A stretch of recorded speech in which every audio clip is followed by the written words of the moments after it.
Welcome back to Open Line. We are talking with Tennessee's Comptroller and Deputy Comptroller here with us tonight. I want to get right back to the phone lines. Marilyn's been waiting ever so patiently. Marilyn, thank you so very much. Go ahead. Okay. Yes. I have been here in Nashville since 1986 when it was somewhat a still sleepy little town, which I really, really love. And I've been a homeowner and a water bill payer since 1992. Okay. Now, correct me if I'm wrong. I might be wrong. But I was told that outlying areas that did not have their own water system, that the city of Nashville also paid or allowed them to use our system. If that's true, maybe it's changed now, but will they, if we have to raise our rates, because I know area people that live outside the city really limits, like Madison or whatever, they pay less water than I do. So I just want to know if our rates have to increase, are theirs going to increase as well? And what can we do to make them have their own water system so we don't have to support everybody else around us when we can't seemingly support our own? Okay, let's get to the heart of that.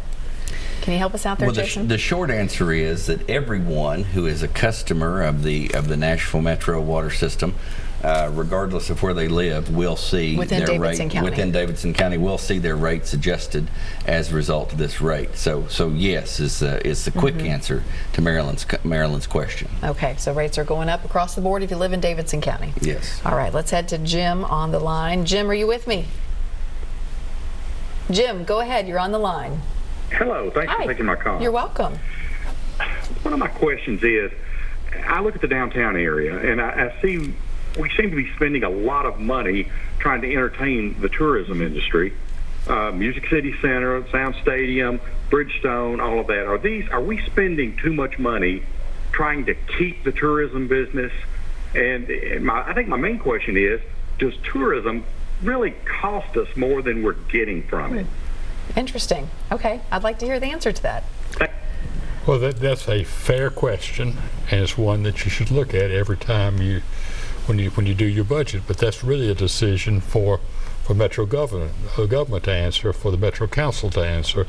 To what extent? How do you want to allocate your resources? You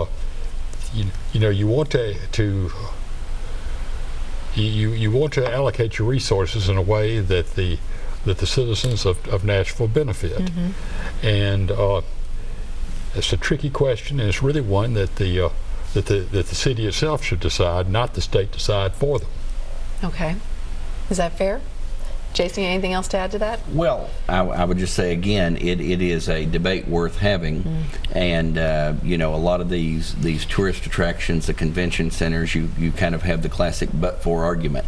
But for the tax incentives, they probably wouldn't be here. And is it worth it to bring conventions from across the nation and around the world and people in from out of state? We operate as a state and as a city somewhat on a sales tax based economy. So anytime you have somebody coming here from out of state or out of the country and spending sales tax dollars, that's a boon for the local economy and the state economy. Is that boon greater than the cost of service? That's a debate that should be had, but Nashville is booming. It's a place people want to come and visit, and overall it's hard to see how that's not a good thing for Nashville and a good thing for Tennessee. And Mr. Wilson, what I hear you saying time and time again is it is our job as the comptroller to raise the flag and say we got a problem, but it is not your job at this point to say this is how you solve it. You want the people in position to do the work. Well, they're the ones who are going to have the benefit or the burden. They don't want someone in the Capitol to tell them how to run their city. They want to run their own city. That's why this is the whole basis is that self-determination, to determine your own future. No one wants to be told what to do, and we don't want to be Big Brother and force people to do things that that they should decisions they should make for themselves. I'm going to go to Reverend Fuzz here on the line. Reverend Fuzz, I'm running up against the clock. Do you have a question you can do in about 30 seconds? I can. Okay, good. Are there other ways to raise revenue for Nashville How much is it going to cost? I'm saying we need $250 million additional. School teachers are saying we need 150 for the schools. Police need 100 million. That's per year. Are there ways to make money, this great city, off of tourism, off of other things besides property taxes and the people who live here? Are there other ideas that you think would generate more revenue, like $300 million? So that's a big price tag right there. All right, thank you, Reverend Fuzz. Anything come to mind? Well, there are all sorts of ways to raise revenue. Of course, you can raise taxes, but you can also expand the tax base and have people pay taxes that haven't been paying before. You can have fees. You can have all sorts of ways. This is the sort of thing that the Metro Council should look at and determine what is really in the best interest of the city to do. How to raise the money. There's a variety of options.